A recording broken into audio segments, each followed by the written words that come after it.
제가 수요 예배를 항상 전달하다 보면 생각보다 설교가 좀 길어진다는 느낌을 가질 때가 있습니다. 여러분도 그렇게 생각하세요? 고개 끄덕이시면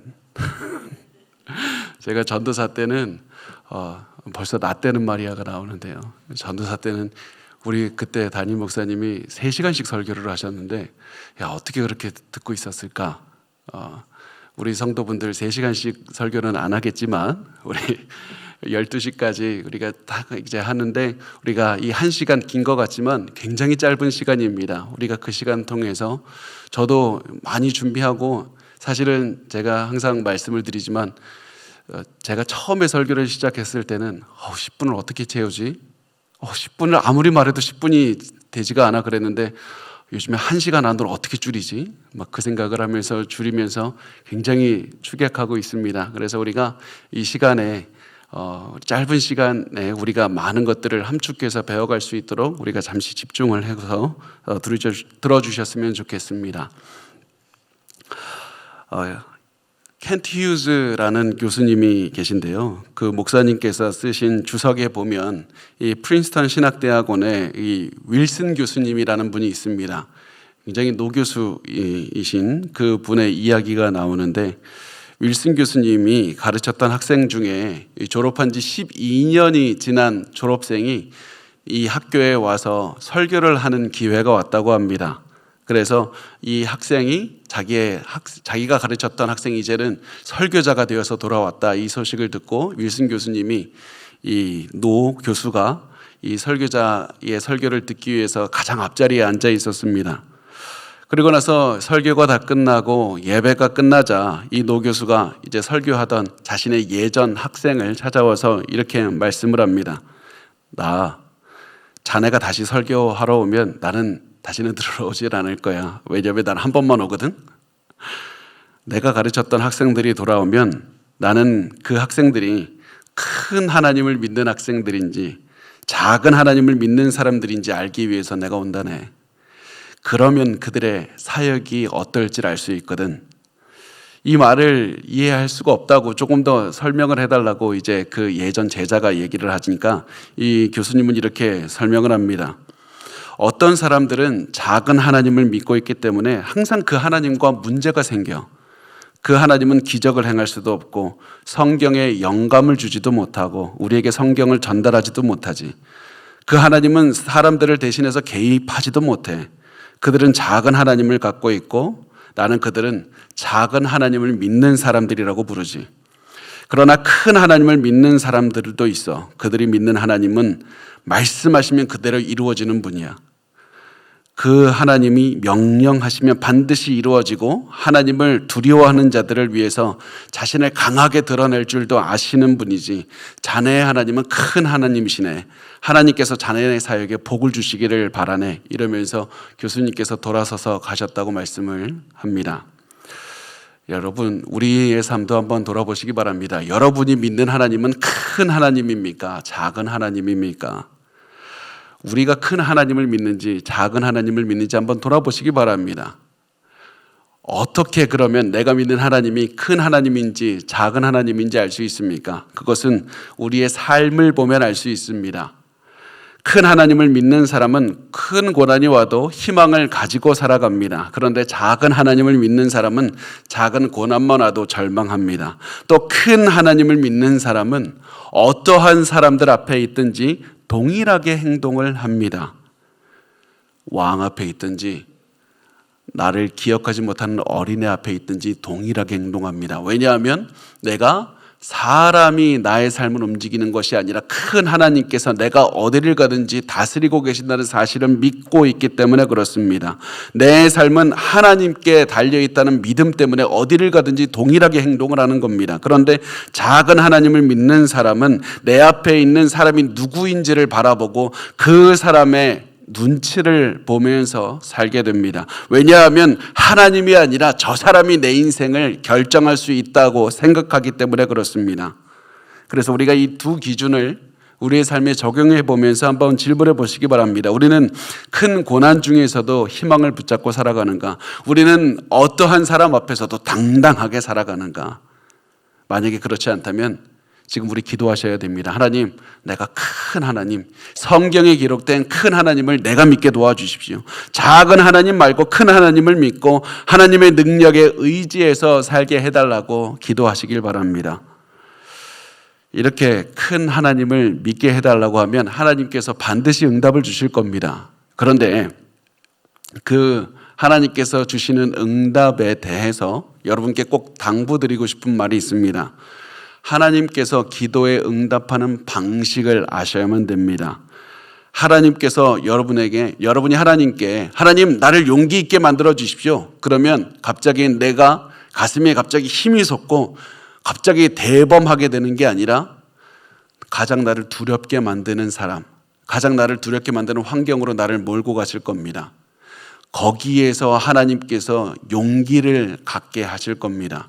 하나님 나에게 사랑을 주시옵소서. 그러면 갑자기 모든 사람을 볼 때 얼굴이 발그레지고 갑자기 기분 좋아지는 게 아니라 내가 가장 사랑하기 어려운 사람, 나를 너무 힘들게 해서 내 가슴을 무너지게 만드는 사람을 주시면서 그 사람을 사랑하는 힘을 그때 주실 겁니다. 하나님께 내가 큰 하나님을 믿게 해달라고 기도하면 하나님께서는 갑자기 내가 하나님에 대한 큰 생각을 하게 하시는 것이 아니라 가장 하나님을 믿기 어려운 환경으로 우리를 인도하시는 겁니다. 대부분의 경우에 엄청난 시련을 주시는 겁니다. 도저히 예측할 수 없는 고난이 우리에게 찾아오는 겁니다. 이런 고난이 찾아오면 정신도 없을 겁니다.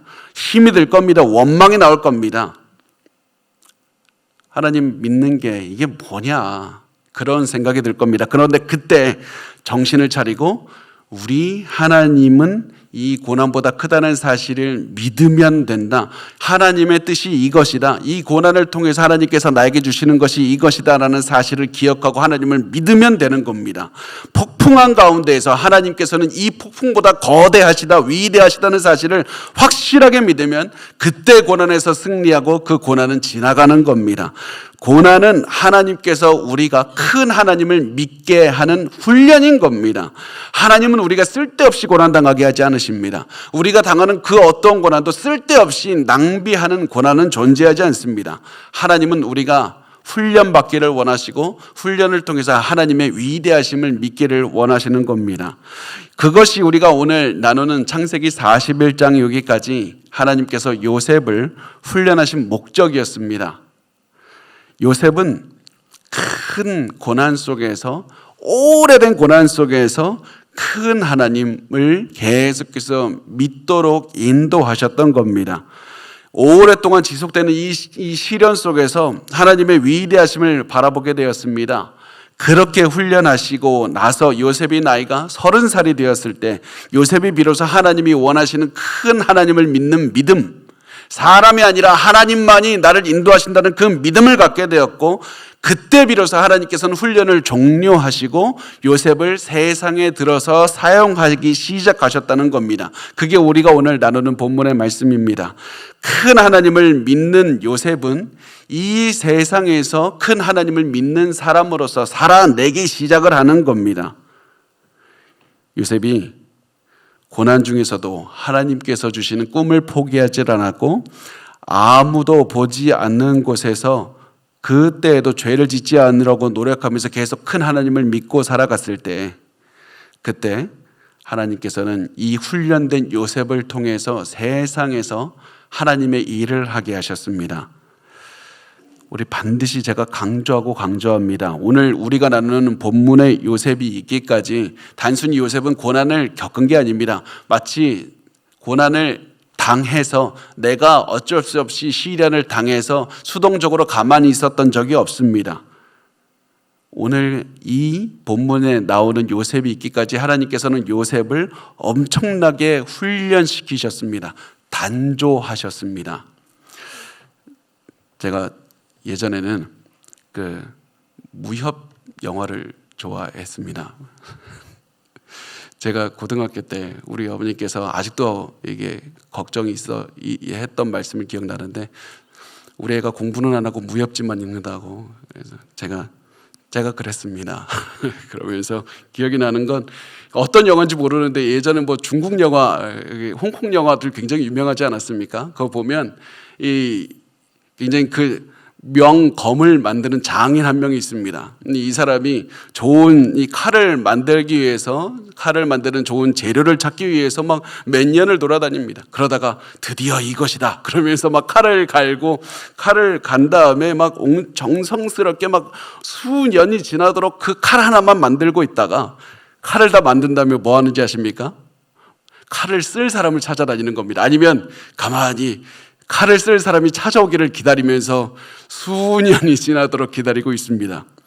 그래서 드디어 칼을 휘두를 수 있는 적당한 사람이 나타났을 때 그 사람에게 칼을 쥐어주고는 막 웃으면서 이렇게 막 이상하게 웃으면서 떠나고, 그러면 그 칼잡이 손에 맡겨진 그 칼을 휘두를 때 막 갑자기 막 태풍이 나고 막 그러면서 엄청난 일을 하는 걸 보면서 저는 굉장히 좋았습니다.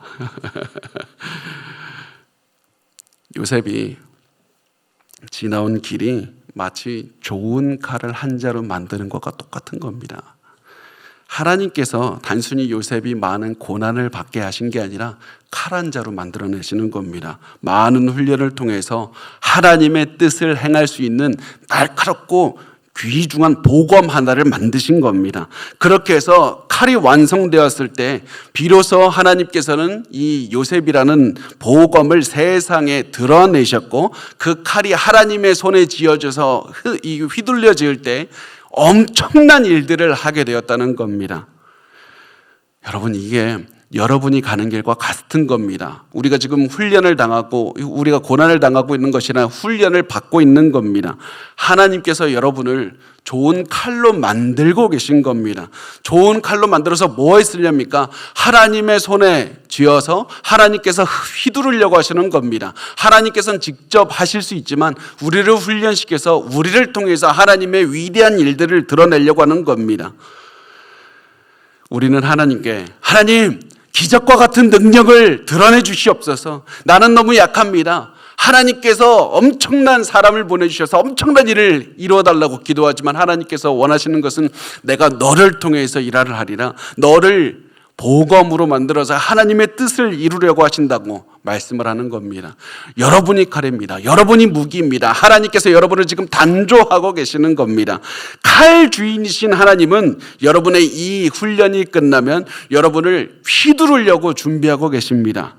여러분, 우리에게 맡겨진 의무가 무엇이냐면, 고난 중에 요셉처럼 큰 하나님을 바라보고 큰 하나님을 믿고 하나님의 뜻대로 한 걸음씩 한 걸음씩 걸어가기만 하면 됩니다. 하나님은 여러분에게 기적을 행하기를 원치 않습니다. 하나님께서는 여러분에게 주어진 환경에서 가장 높은 하나님을 믿고 하나님을 기다리면서 한 걸음씩 살아가는 그 모습을 원하시는 겁니다. 그러면 그때 하나님의 위대한 칼이 되는 겁니다. 이 말씀을 기억하고 우리가 오늘 본문 말씀을 보도록 하겠습니다. 오늘 아까 말씀을 드렸듯이 오늘 본문 말씀은 요셉이라는 명검을 하나님께서 세상에 드러내시는 장면입니다. 지난주 말씀은 어땠습니까? 지난주 말씀은 요셉이 사람에게 걸었던 기대, 그 기대, 술 맡은 관원장 바로에게 걸었던 기대가 실망으로 꺾이는 것에서 우리가 끝이 났습니다. 요셉이 감옥에 갇힌 술 맡은 관원장의 꿈을 해석해 주면서, 술 맡은 관원장이 감옥에서 나가서 바로 왕 곁에 일하면 나에게 좀 좋은 얘기, 나를 위해서 좋은 얘기 해달라, 나 억울합니다, 감옥에서 빼달라고 했습니다. 그런데 술 맡은 관원장이 요셉을 잊었고, 요셉은 엄청난 실망감 가운데에서 감옥 안에서 살게 되고, 그 상태로 2년이 지나게 되고, 오늘 본문이 2년이 지난 오늘 본문이 시작이 되는 겁니다. 2년이 지나는 동안 술 맡은 관원장도 요셉을 잊었습니다. 요셉도 사람에게 내가 희망을 걸었더니 이런 일이 찾아왔다. 하나님만 봐야 된다. 하나님은 높으시다. 하나님이 하신다. 사람에 대한 그 욕심을 다 버리고 하나님만 기다리라. 그래서 내가 고난을 당하는 것도 하나님의 계획이었구나. 내가 지금 술 맡은 관원장이 나를 기억하지 못하고 잊어버린 것도 하나님의 계획이다. 하나님의 뜻이 있다는 것을 기억하고 이제는 내가 내 타이밍을 만들려고 하지 말고 하나님의 타이밍, 하나님의 계획, 하나님의 섭리를 기다리면서 자신의 삶을 묵묵히 한 걸음씩 걸어가고 있었습니다. 언젠가 하나님께서 하나님의 계획하신 때가 되면 나가게 될 것이다. 이것을 기억하면서 한 걸음씩 걸어가고 있었습니다. 조급해하지 말고 자신에게 맡겨진 일에 최선을 다하면서 하나님께서 자신을 불러주실 날이 분명히 있을 것이다. 이것을 기다리면서 살았던 겁니다. 여러분, 이거 기억하시기 바랍니다. 하나님을 믿는 사람은 결코 조급하지 않습니다. 그렇다고 현실에 체념하지 않습니다. 끝까지 하나님의 일하심을 바라보면서 나를 건지실 것이라는 그 하나님의 손길을 바라보면서 최선을 다하면서 한 걸음씩 살아내는 겁니다. 마음을 지키는 겁니다. 하나님께서 나를 사용하실 때 어떻게 사용될까? 그걸 기다리면서 현실을 살아내는 겁니다. 이렇게 한 걸음씩 사는 게 벌써 2년이 됐습니다. 그렇게 2년이 지났는데 그때 이제 이집트에 엄청나게 큰 일이 벌어지게 됩니다. 바로 이집트 왕 바로가 꿈을 꾸게 되는 겁니다. 그게 41장 1절에서 4절까지 나오고 있습니다. 우리 같이 한번 읽어보겠습니다. 시작. 만 2년 후에 바로가 꿈을 꾼즉 자기가 나일 강가에 서 있는데 보니 아름답고 살찐 7 암소가 강가에서 올라와 갈밭에서 뜯어먹고 그 뒤에 또 흉하고 파리한 다른 7 암소가 나일 강가에서 올라와 그 소와 함께 나일 강가에 서 있더니 그 흉하고 파리한 소가 그 아름답고 살찐 7 소를 먹은지라. 바로가 곧 깨었다가. 아멘. 자, 보면 바로 왕이 하룻밤 사이 이제 2개의 꿈을 꾸게 됩니다. 그 꿈의 내용이 이렇습니다. 이 당시 이 이집트에는 워낙 더우니까 소들이 이 강가에 들어가서 있으면서 파리도 피하고 또 더위도 피하기 위해서 물속에 들어가면서 이제 풀도 뜯어먹고 그럽니다.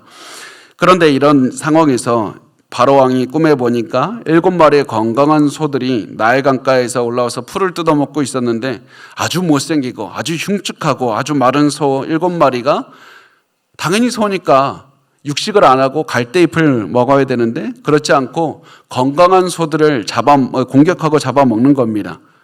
이게 얼마나 끔찍합니까? 전혀 예상하지 못한 초식 동물이 갑자기 동족을 잡아먹는 건 엄청나게 놀라운 겁니다.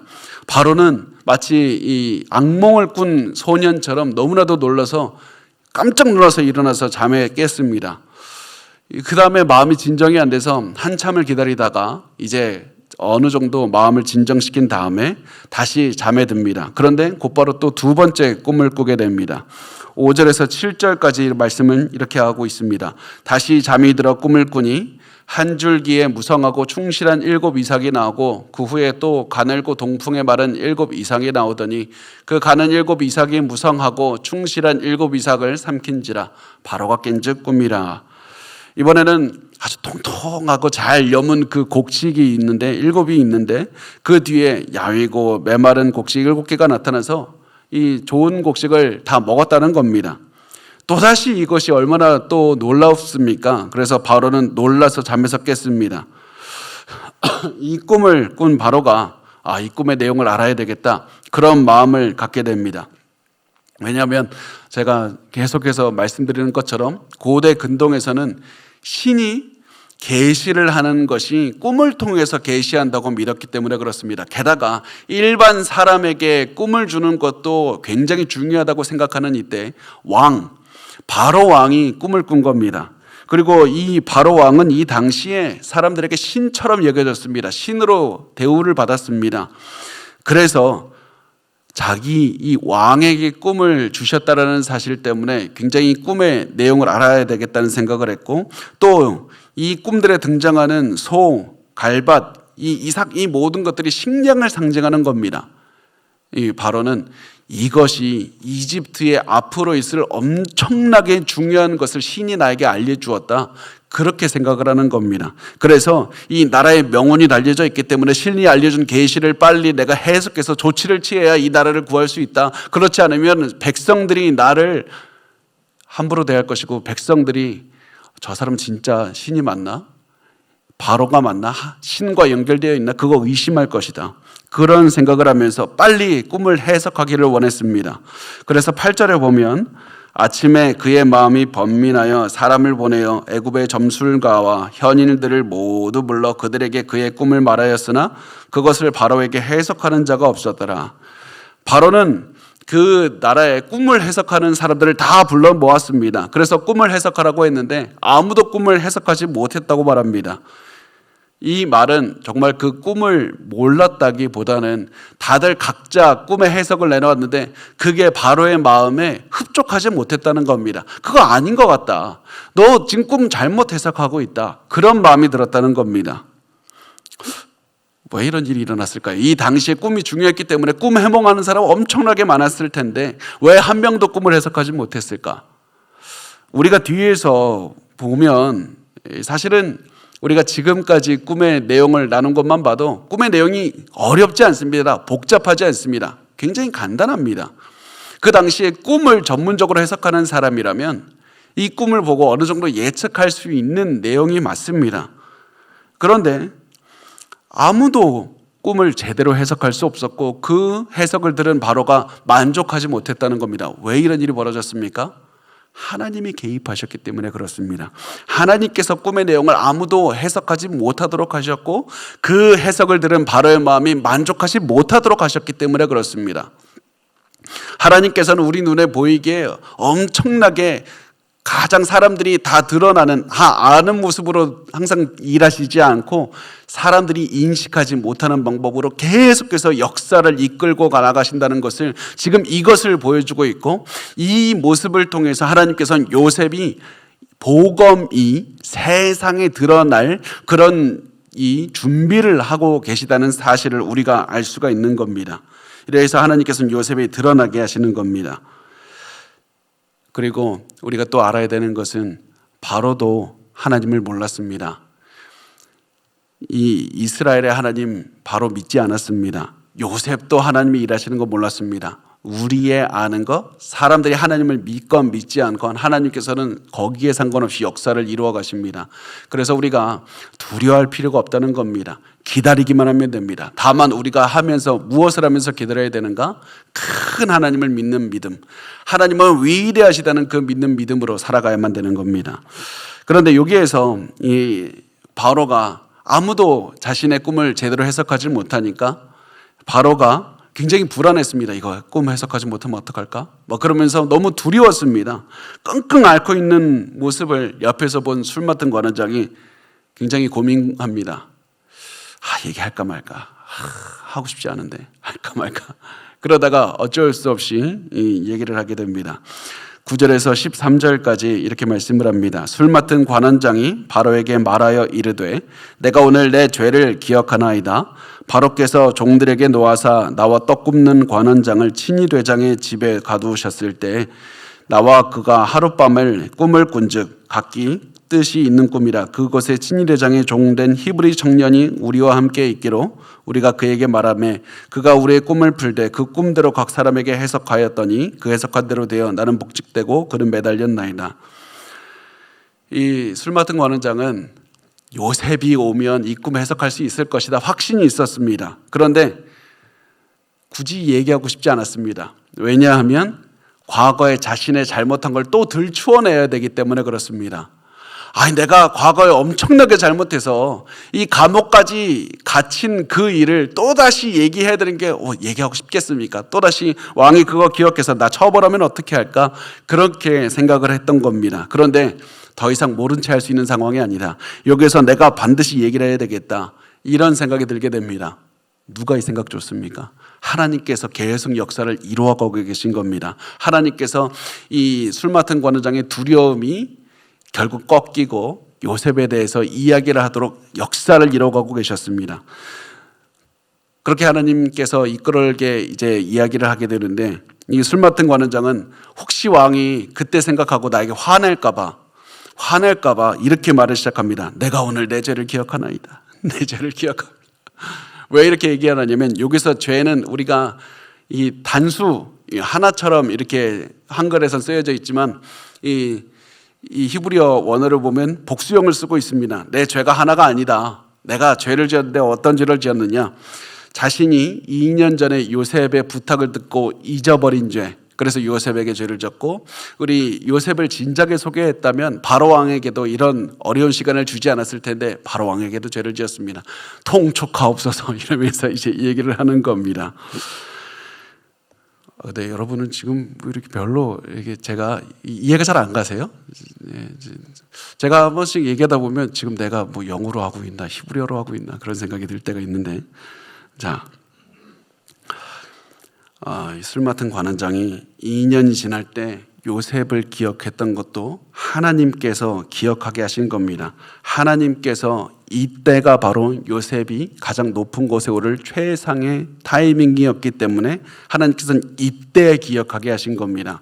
하나님께서 요셉을 잊은 것이 아니라 요셉을 기억하게 하신 것이 바로 이때 요셉을 위해서 그랬습니다. 만약에 2년 전에 술 맡은 관원장이 요셉에 대해서 이야기를 했다면 요셉의 감옥에서 나와서 다른 집으로 팔려갔을 수도 있습니다. 아니, 보디발이 자기의 아내 때문에 걱정이 되니까 다른 집으로 보냈을 수도 있고, 아니면 그냥 행방이 묘연했을 수도 있고, 아니면 어디서 살해를 당했을 수도 있습니다.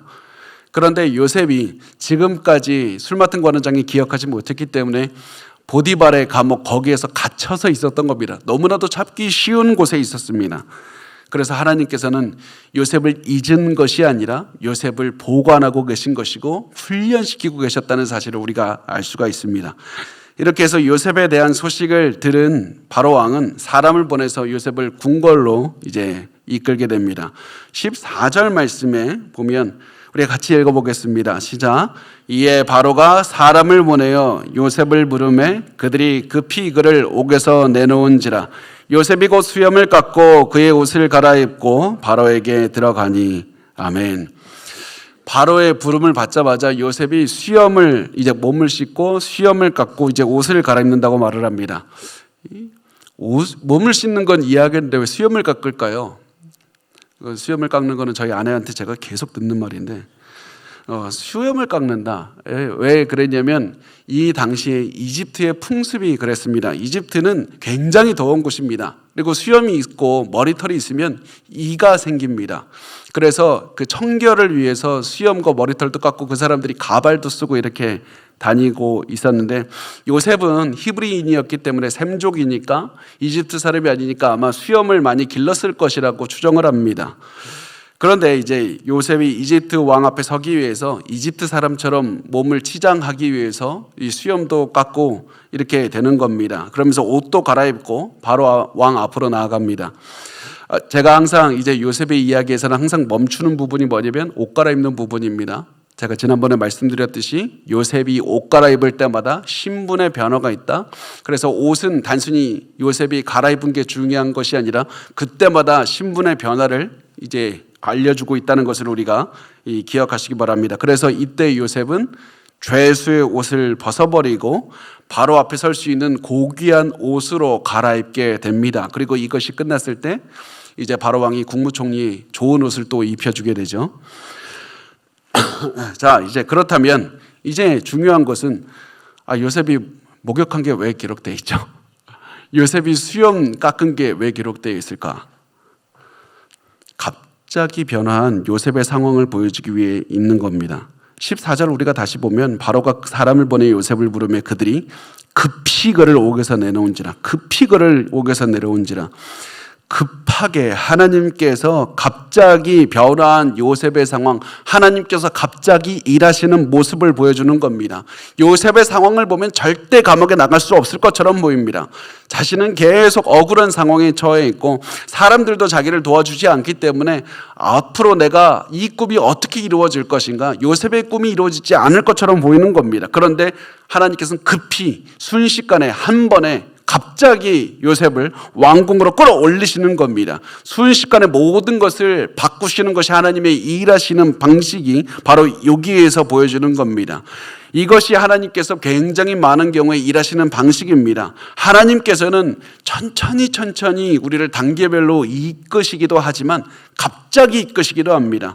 하나님께서는 사람의 상식과 사람의 계획에 따라 움직이는 분이 아닙니다. 하나님께서는 하룻밤 사이에도 우리의 모든 인생을 바꾸시는 분입니다. 그래서 여러분, 우리의 삶이 마치 요셉처럼 너무나도 오랫동안 고생하면서 고난이 지속되고 삶이 바뀌지 않는 것 같을지라도 두려워하지 마십시오. 마십시오. 하나님은 순식간에 요셉의 인생을 바꾸신 것처럼 우리 인생도 바꾸십니다. 급히 바뀔 겁니다. 갑자기 바뀔 겁니다. 하나님은 한 번에 세우시는 겁니다.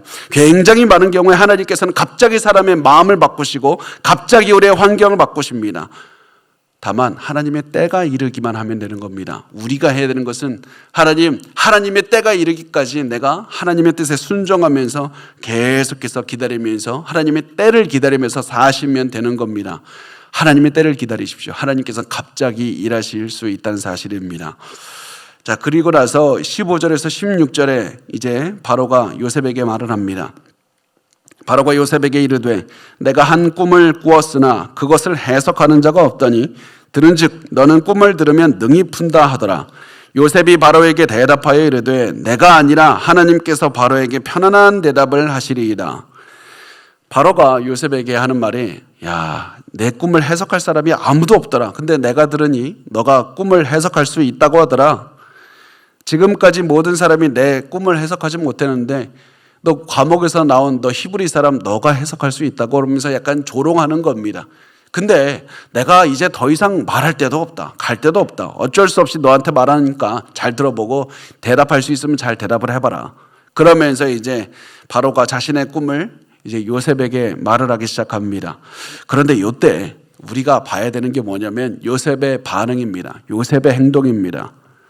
요셉을 잘 보면 감옥에서나 궁궐에서나 똑같이 행동합니다. 죄수들 앞에서나 왕 앞에서나 똑같이 말을 합니다. 요셉은 왕 앞에서 아첨할 수 있었습니다. 꿈의 해석을 일부러 두루뭉술하게 하면서 이게 맞은 건가 틀린 건가 저 해석이 맞아 틀려 이렇게 해서 상황을 요리조리 피해갈 수도 있었습니다. 그런데 요셉은 감옥 안에서나 궁궐에서나 누구를 만나든지 똑같이 말하고 아는 대로 실천하고 아는 대로 행동했습니다. 그 증거가 어디냐면 2년 전에 요셉이 감옥에서 관원장들에게 이렇게 말했던 겁니다. 창세기 40장 8절을 보면 그들이 그에게 이르되 우리가 꿈을 꾸었으나 이를 해석할 자가 없도다. 요셉이 그들에게 이르되 해석은 하나님께 있지 아니하니까 청하건대 내게 이르소서. 이때도 요셉은 나에게 꿈 해석하는 능력 없습니다. 하나님께 있으니 말씀하십시오. 바로 앞에 섰을 때도 나에게 꿈을 해석하는 능력이 없습니다. 하나님께서 하실 거니 말씀하라고. 여기에서 요셉은 진실을 말하지 않을 수도 있었습니다. 바로가 스스로 신이라고 믿는 사람입니다. 그런데 요셉이 했던 것은 당신이 아니라 하나님께서 신이시고 하나님께서 그 뜻을 알려주실 겁니다. 당신이 믿는 신들이 아니라 하나님께서 꿈을 주시고 하나님께서 그 뜻을 해석하실 겁니다. 하나님만 높였습니다. 또 요셉은 이렇게 말할 수도 있습니다. 사실은 저희가 좀 능력이 있습니다. 저 옆에 두시면 아주 요긴하게 쓰실 수 있습니다. 저에게 좀 말씀해 주달라고. 요셉은 그런 말도 하지 않습니다. 권력자라고 해서 아첨하지도 않고 자신을 낮추지도 않고 계속해서 동일한 모습으로 동일한 말을 합니다. 왜냐하면 요셉이 훈련받은 것은 크신 하나님을 믿는 훈련이었기 때문에 그렇습니다. 아무리 세상의 가장 권력자 앞에 선다 할지라도 하나님은 크시고 아무리 나의 삶을 판단할 수 없는 아주 작은 어린아이라 할지라도 하나님께서 그 자리에도 함께 하신다. 그래서 이 사람이 내 인생을 결정짓지 못하고 하나님께서 내 인생을 이끌어 가신다는 그 믿음이 있었기 때문에 요셉은 담대하게 똑같이 행동했던 겁니다. 그래서 이 모습을 보이면서 우리에게도 계속해서 요셉은 도전하는 겁니다. 우리에게도 우리보다 힘이 없는 사람 앞에 섰든지 우리보다 능력이 있는 사람 앞에 섰든지 우리는 동일하게 겸손하게 하나님 앞에 살아가야 된다. 하나님을 믿고 살아가야 된다. 두려워하지 말고 하나님을 믿고 한 걸음씩 걸어가면 저 권력자가 너의 인생을 마음대로 하지 못한다. 하나님께서 너의 인생을 이끌어 가신다고는 사실을 믿고 담대하게 걸어가라는 겁니다. 이렇게 한 다음에 이제 바로는 요셉에게 꿈의 내용을 말을 해줍니다. 제가 17절부터 32절까지 우리 긴데 같이 읽어보겠습니다. 17절부터 32절입니다. 시작. 바로가 요셉에게 이르되 내가 꿈에 나일 강가에 서서 보니 살찌고 아름다운 7 암소가 나일 강가에 올라와 갈밭에서 뜯어먹고 그 뒤에 또 악하고 심히 흉하고 파리한 7 암소가 올라오니 그같이 흉한 것들은 애굽 땅에서 내가 아직 보지 못한 것이라.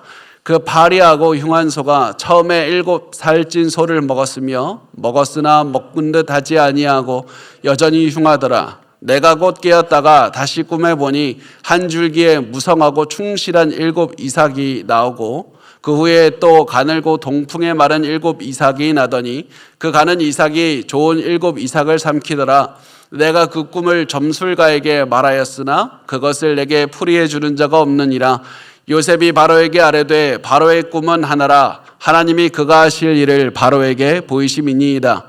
7 좋은 암소는 7 해요. 7 좋은 이삭도 7 해니 그 꿈은 하나라. 그 후에 올라온 파리하고 흉한 7 소는 7년이요. 동풍에 말라 속이 빈 7 이삭도 7해 흉년이니 내가 바로에게 이르기를 하나님이 그가 하실 일을 바로에게 보이신다 함이 이것이라. 온 애굽 땅에 7해 큰 풍년이 있겠고 후에 7해 흉년이 들므로 애굽 땅에 있던 흉년을 다 잊어버리게 되고 이 땅이 그 기근으로 망하리니 후에 든 그 흉년이 너무 심함으로 이전 풍년을 이 땅에서 기억하지 못하게 되리이다. 바로께서 꿈을 2번 겹쳐 꾸신 것은 하나님이 이 일을 정하셨습니다. 하나님이 속히 행하시리니. 아멘. 아멘. 이제 이렇게 바로가 길게 요셉에게 자신이 꾼 꿈을 말을 합니다. 바로가 이야기를 하는 이유가 뭡니까? 도와달라는 것 아닙니까? 자신에게 도움을 요청하는 바로를 보면서 요셉이 무슨 생각을 했겠습니까?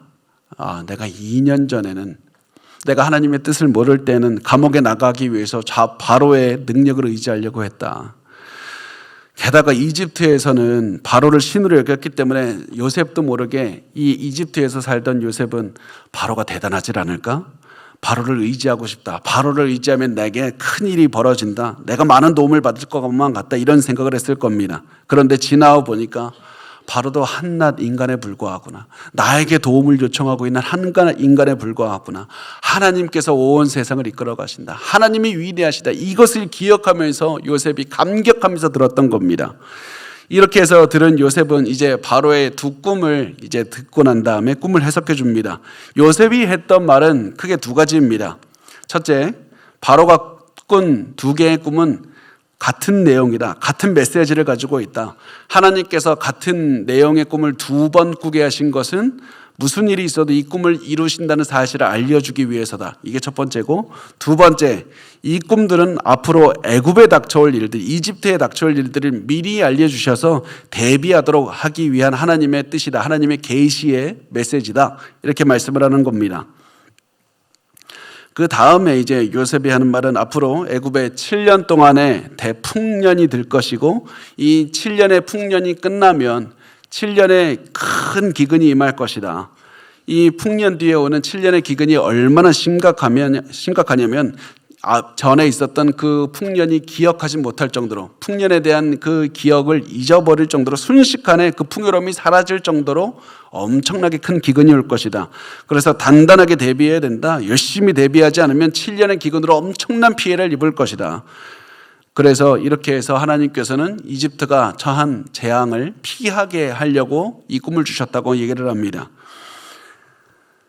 이렇게 해서 이 요셉이 이렇게 하나님에 대한 말씀을 한 다음에 중요한 점은 요셉이 여기서 말을 멈추지 않는 겁니다. 요셉은 여기서 꿈에 대한 해석을 했을 뿐만 아니라 정책적인 제안까지 하게 됩니다.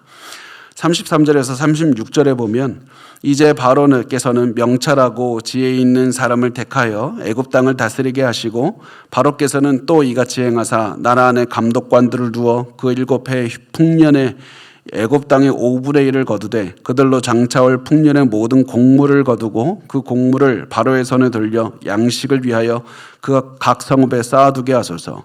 이와 같이 그 곡물을 이 땅에 저장하여 애굽 땅에 임할 7해 흉년에 대비하시면 땅이 이 흉년으로 말미암아 망하지 아니하리이다. 자, 여기서 명철하고 지혜 있는 사람을 택하셔야만 됩니다. 그래서 어떠한 얘기를 하냐면 7년 동안의 수확이 20%를 모으라는 겁니다. 이게 엄청나게 중요하고 큰 일이기 때문에 왕이 직접 다 챙길 수 없으니까 담당자를 맡겨라. 이 모든 일을 지휘할 총 책임자를 맡겨서 이 수확의 20%를 모아야 되는데 이 수확의 20%를 다 이 중앙으로 왕이 있는 곳으로 다 모으면 안 된다. 그렇게 하지 말고 각 중요 거점에 이 중심, 도시의 중심에 창고를 만들고 거기에 그 곡물을 쌓아두고 그 곡물을 담당할 관리자를 두라고 말을 합니다. 그리고 난 다음에 이제 그렇게 하면서 이 이집트의 모든 백성이 곡식을 받을 수 있는 복음망을 구축하라는 것까지 얘기를 합니다. 이렇게 해서 이 풍년 때나 흉년 때 이 복음망을 통해서 사람들에게 모든 이집트 사람들이 이 곡식을 받을 수 있도록 그렇게 그 인프라를 구축하라는 그런 얘기가 되는 겁니다. 여기서 굉장히 특이한 것이 나오죠. 요셉은 도대체 이런 지식을 어디서 얻었을까? 우리가 잘 생각을 해보면 요셉은 애굽으로 온 다음에 있던 곳이 감옥밖에 없습니다. 그냥 보디발이라는 사람의 집에서 노예로 살다가 감옥 가서 평생 감옥에 있었던 사람입니다. 그런데 여기서 무슨 인프라고 뭐 어쩌고 어디 각 거점 도시가 이런 얘기를 어디서 배울 수 있었습니까? 감옥에서 배웠던 겁니다. 요셉이 있었던 감옥은 고위공직자들이 갇히는 감옥이었습니다. 그러면 요셉은 고위공직자들에게 어떻게 이런 지식을 얻을 수 있었습니까? 뭐 수업을 들었습니까? 돈 내고 배웠습니까? 아닙니다. 요셉이 이 술 맡은 관원장과 떡 굽는 관원장을 대했던 것처럼 사람들이 어려움이 있으면 헤아려주고 자신이 맡은 바 최선을 다해서 섬기고 그러다 보니까 그들과 교류하게 되고 그들로부터 배우게 되고 듣게 되고 정책에 대해서도 알게 되고 정책과 이 경제 이 모든 것들에 대해서 아는 지식이 생겼던 겁니다. 요셉이 나중에 내가 바로 앞에 가면 이런 얘기를 해야 되겠다. 어떠한 꿈을 이 바로가 언젠가 꾸게 될 것이고 그 꿈을 대비해서 내가 이런 정책을 제시해야 되겠다 이렇게 준비한 게 아니라 매일매일 있는 동안에 최선을 다해서 살았더니 하나님께서 요셉을 준비시켜 주셔서 정책도 제안할 수 있는 그런 머리까지 주셨던 겁니다. 그래서 우리가 반드시 알아야 됩니다. 우리가 지금 잘 견디는 방법은 이 고난 속에서 빨리 도망치는 것도 아니고 하나님 고난 빨리 끝내게 해주세요. 안 됩니까? 왜 언제 끝냅니까? 이렇게 닥달하면서 기도하는 것이 아니라 하나님께서 정하신 때가 올 것이다. 그 때를 기다리면서 큰 하나님을 믿고 오늘을 최선을 다해서 말씀 따라 살아가는 겁니다. 이렇게 했을 때 이제 요셉의 삶의 변화가 옵니다. 37절부터 41절 마지막입니다. 우리 같이 읽겠습니다. 시작. 바로와 그의 모든 신하가 이 일을 좋게 여긴지라 바로가 그의 신하들에게 이르되 이와 같이 하나님의 영에 감동된 사람을 우리가 어찌 찾을 수 있으리요 하고 요셉에게 이르되 하나님이 이 모든 것을 내게 보이셨으니 너와 같이 명철하고 지혜 있는 자가 없도다. 너는 내 집을 다스리라. 내 백성이 다 내 명령에 복종하리니 내가 너보다 높은 것은 내 왕좌뿐이니라. 바로가 또 요셉에게 이르되 내가 너를 애굽 온 땅의 총리가 되게 하노라 하고 아멘. 바로와 모든 신하들이 이제 요셉의 이야기를 듣고 꿈 해몽을 듣고도 놀랐고 정책 제안하는 것을 듣고는 더 놀란 겁니다. 마치 저 사람 오늘 이 하루를 대비해서 준비가 된 사람 같다. 그러면서 마치 엄청나게 PPT 준비를 잘한 것처럼 쫙 해낸 겁니다. 그래서 이 사람을 보고 바로가 하는 말은 하나님의 영에 감동된 사람을 우리가 어찌 찾을 수 있으리요. 요셉을 보면서 하나님을 찬양하는 겁니다. 요셉을 보면서 하나님을 인정하게 됩니다. 이것이 큰 하나님을 믿고 살아가는 사람의 모습이 됩니다. 여러분을 통해서 여러분이 박수 받는 게 아니라 하나님을 보고 사람들이 하나님을 찬양할 수 있어야만 됩니다. 저 사람 왜 이렇게 바뀌었대? 저 사람 예전에만 해도 매일 우울하게 계속 그렇게 좌절하면서 살았던 사람이 어떻게 저렇게 바뀌었대? 몰라. 저 사람 교회 다니기 시작했대. 저 사람 하나님의 말씀을 배우기 시작했대. 저 사람 갑자기 기도를 하기 시작했대. 저 사람 다닐 때마다 찬송가 부르던데. 그러면서 하나님의 높임을 받아야 되는 건 아닙니까?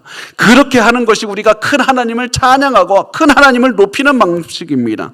요셉이 그렇게 해서 자신을 통해서 하나님을 찬양하게 만들었고 그렇게 해서 바로와 많은 사람들이 요셉을 하나님께서 함께하는 사람이다. 그렇게 인정을 받게 됐고 하나님이 요셉과 함께 하시다는 사실을 인정하자 요셉을 세우기 시작하는 겁니다. 요셉이 대단하기 때문에 세운 게 아니라 저 사람 하나님이 함께한데 그러니까 사람들이 그를 두려워하게 되고 그러니까 사람들이 이 요셉을 세우게 되는 겁니다. 여러분 많은 분들이 나는 자존감이 낮아. 왜 우리 집에서는 나를 무시할까? 왜 사람들이 나를 무시할까? 그런 분들을 고민을 하면서 나를 좀 높여주세요. 내가 어떻게 하면 자존감을 높일 수 있을까요? 고민합니다. 내가 무시받지 않기 위해서 어떻게 해야 됩니까? 하나님 높이십시오. 하나님께서 계속해서 여러분을 통해서 하나님이 높여지면 사람들이 저 사람은 하나님과 함께하는 사람이다. 그러면서 여러분을 높이게 되는 겁니다. 무시받지 않는 방법은 여러분이 믿는 하나님이 위대하심을 드러내고 그 하나님과 여러분이 함께한다는 사실을 드러내는 겁니다. 그렇게 해서 결국 바로는 애굽에서 요셉을 높였고 요셉에게 이제 총리가 되게 했는데, 이 총리는 아마 우리 시대로 말하면 농림부 장관, 우리 시대는 농림부 장관이 예전만큼 그렇게 하지 않지만 이 시대는 먹는 게 워낙 중요하니까 농림부 장관이 굉장히 높은 겁니다. 그래서 이 요셉을 굉장히 높은 자리로 승격합니다. 요셉은 이 자리에 오르기 위해서 노력한 적이 한 번도 없습니다. 내가 언젠가 바로의 이인자가 돼서 나를 모함을 한 보디발의 아내 가만히 냅두나 봐라 이러면서 한 적이 없습니다. 요셉은 계속해서 주어진 삶을 건강하게 한 걸음씩 걸어갔던 것뿐입니다. 제가 오늘 말씀을 준비하면서 한 책에서 이런 글을 읽은 것이 기억이 납니다. 요셉의 하나님은 지구에 있는 그 누구의 하나님보다 컸다. 요셉의 하나님은 그 누구의 하나님보다 컸던 겁니다. 여러분의 하나님은 얼마나 큽니까? 우리 요셉을 통해서 큰 하나님을 믿는 사람의 모습을 배우시기 바랍니다. 그래서 여러분에게 주어진 그 훈련을 잘 감당하셔야만 됩니다. 그렇게 하면 이 좋은 카리디에서 훈련을 받으면 나중에 다른 곳에서도 잘 사용이 될 겁니다. 그러면 이제 우리 실천 방안, 아직 안 끝났어요? 네, 우리 실천 방안 3가지 간단하게 보겠습니다. 첫 번째, 말씀드린 대로 아침부터 일어나서 찬양하십시오. 아침부터 일어나서 핸드폰 보지 말고 아침부터 일어나서 찬양하십시오. 불평하지 말고 원망하지 말고 찬양하십시오. 하나님의 높으심에 대해서 부부끼리 대화하십시오. 하나님의 얼마나 나에게 큰 일을 했는지 여러분 주변의 사람들과 대화하십시오. 간증하시길 바랍니다. 그렇게 하나님의 위대하심으로 계속 우리의 머리를 채워지면 그 하나님은 내가 몰랐던 것보다 1년이 지나고 2년이 지나면 엄청나게 더 커져 있는 하나님을 발견하게 될 겁니다. 두 번째, 주어진 현실에 최선을 다하셔야 됩니다. 서두르지 마시고 여유 있게 주어진 길을 묵묵하게 걸어가시면 됩니다. 어떤 분은 이 고난 가운데서 빨리 빠져나가기 위해서 막 하나님 아니면 사람들에게 자신의 능력을 자랑합니다. 나 여기 있다고, 나 여기 잘한다고, 나 능력이 있다고. 묵묵하게 주어진 길을 걸어가면 됩니다. 제가 운전하다 보면 우리 그런 차 있지 않습니까? 분명히 그냥 가면 되는데 갑자기 막 콱 끼어들고 막 갑자기 신호 위반도 막 하면서 막 가는 차들이 있지 않습니까? 한 10분 후에 보면 제 바로 옆에 또 서 있더라고요. 왜 그렇습니까? 다 멈추게 돼 있어요. 우리가 급한데 빨리 가야 되는데 그래서 막 인생의 신호도 위반하고 막 가다 보면 막 먼저 가 있는 것 같지만 언젠가 저 사람 내 옆에 있네. 서두를 필요 없습니다. 하나님의 위대하심을 믿고 묵묵히 그 길을 걸어가시면 됩니다. 마지막 3번째, 어디서나 동일하게 행동하십시오. 하나님께서 여러분이 혼자 있을 때나 많은 사람들이 보고 있을 때나 하나님께서 여러분의 인생을 이끌어 가십니다. 그래서 어디에서나 하나님을 바라보고 크신 하나님을 믿고 동일하게 살아가시기 바랍니다. 이렇게 살아가신다면 우리가 언젠가 준비가 되었을 때, 하나님의 때가 되었을 때, 우리가 전혀 예상하지 못할 때 갑자기 하나님께서 여러분의 삶을 세워주시고 고난을 끝나게 하시고 많은 사람들을 구원하는 길로 여러분을 사용하실 때가 올 겁니다. 우리 그 하나님을 믿고 오늘을 묵묵하게 살아가시기 바랍니다. 요셉의 하나님이 여러분의 하나님이 되십니다.